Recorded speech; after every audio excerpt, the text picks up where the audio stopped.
told us that our transit system was in a state of crisis. The board passed a budget that raised fares, cut bus lines, and socked away what we thought was a $20 million contingency fund. The decision was made in the name of current and future emergencies. It was a painful one for bus riders, to include the transit dependent, the unemployed, and the underemployed, many of whom don't have $100 for bus pass at the start of the month. Yet, at the same time, pay increases at TriMet were in the works, and nearly $1 million out of that so precious and so jealously guarded contingency fund went to increasing managerial salaries. Unlike the well-publicized costs of service and union benefits, these salary hikes went entirely unremarked. I can see why you wouldn't want to publicize that decision. It would not then, and does not now, sit well with people who were told that TriMet staff were suffering right along with the rest of us, that the contingency fund was inviolable. When our fares went up 20%, we didn't know that we were paying for a salary increase for someone who already earns over $100,000 a year, or more than twice the median household income in Portland. And that decision, I think, was a poor choice. The decision not to admit it was a worse choice. It illustrates a transparency problem at this agency.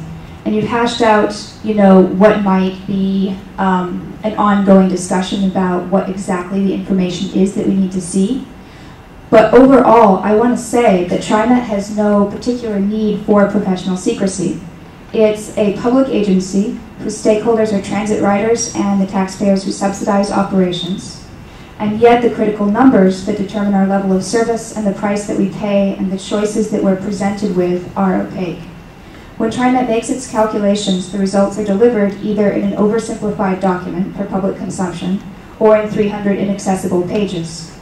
The root numbers, the root assumptions, are either difficult to obtain, as the Oregonian can no doubt attest, or simply unavailable. So maybe you think that we're not really interested in the nitty-gritty. It's boring, Sure, most of us would rather not pore over the budget numbers, but we are interested in the million-dollar decisions, the decisions that direct discretionary spending to new construction at the expense of current service, the decisions that raise our fares so that top managers can get raises.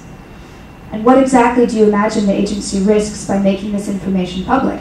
What you lose by withholding information is you lose the opportunity for a democratic transit system that meets the needs of the people who use it most. You lose the opportunity to learn from Bus Riders Unite, whose members have concrete proposals to improve the system that are informed by the experiences of actual transit riders and by the best budget information available to us.